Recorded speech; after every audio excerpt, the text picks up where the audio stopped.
অন্নপূর্ণা যোজনার অন্নপূর্ণা ভাণ্ডারের form download করতে চাইছো, তারা কিভাবে কোথা থেকে ডাউনলোড করবে সম্পূর্ণ ভিডিওতে দেখে নাও। আর ভিডিওটি ভালো লাগলে লাইক আর সাবস্ক্রাইব করে দিও, ঠিক আছে? তো আমরা বেশি দেরি না করেই দেখে নেবো যে কোথা থেকে অন্নপূর্ণা ভাণ্ডারে ফর্মটা ডাউনলোড করা যায়। ঠিক আছে, চলো। ফার্স্টে ক্রোম বা গুগল ব্রাউজারে যাবে। আমার এখানে যেমন ক্রোম আছে, তো আমি ক্রোমে গেলাম। তোমরা গুগল ব্রাউজারেও যেতে পারো। সেখানে কি করবে, অন্নপূর্ণা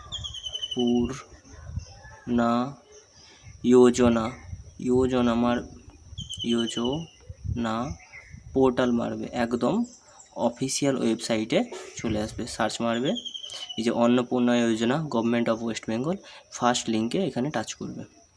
এখানে টাচ করলে এটাকে আমি ছোটো করে দিচ্ছি।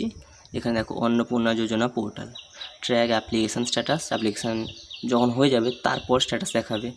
আর এখানে ডাউনলোড অন্নপূর্ণা যোজনা ফর্ম, ইংলিশেও তোমরা ডাউনলোড করতে পারবে। তার নিচে দেওয়া আছে দেখো, ডাউনলোড অন্নপূর্ণা যোজনা ফর্ম বাংলায়। তোমরা বাংলায়ও ফর্মটা ডাউনলোড করতে পারবে। আমি যেমন বাংলায় ডাউনলোড করছি, তোমাদের দেখিয়ে দিই। ওপেন করলাম। ওপেন করতে এই দেখিয়ে দিল পশ্চিমবঙ্গ সরকারের অন্নপূর্ণা যোজনা পারিবারিক তথ্য সংগ্রহের ফর্ম। এখানে দেখিয়ে দিল।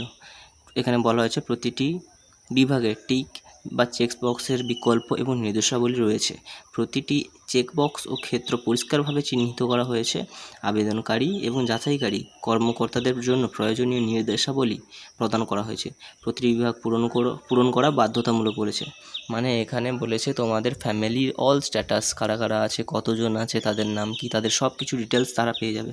কতজন করে একটা বাড়িতে অন্নপূর্ণা ভাণ্ডার পাচ্ছে, কতজন, সেই সব কিছু পেয়ে যাবে। আর এখানে এটা মোট 13টা পেজের দিয়েছে। তো এখানে সদস্য সংখ্যা 3, 4, 5, মানে 5 জন সদস্যের নিতে পারে। যদি কারো বাড়িতে 5 জনের বেশি সদস্য থাকে, তখন তাদের এই ফর্মটা আবার ডাউনলোড করে এই অংশটাকে, এই যে এখান থেকে যতগুলো অংশ আছে, একটা অংশকে ডাউনলোড করে সেটাকে আবার বের করে অ্যাড করে দিতে হবে। ঠিক আছে, দেখে নিলে তোমরা কীভাবে তোমরা ডাউনলোড করতে পারবে। আর ভিডিওটি ভালো লাগলে সাবস্ক্রাইব করে দেবে, লাইক করে দেবে, আর বন্ধুদের সাথে শেয়ার করে দেবে বেশি বেশি করে। ঠিক আছে।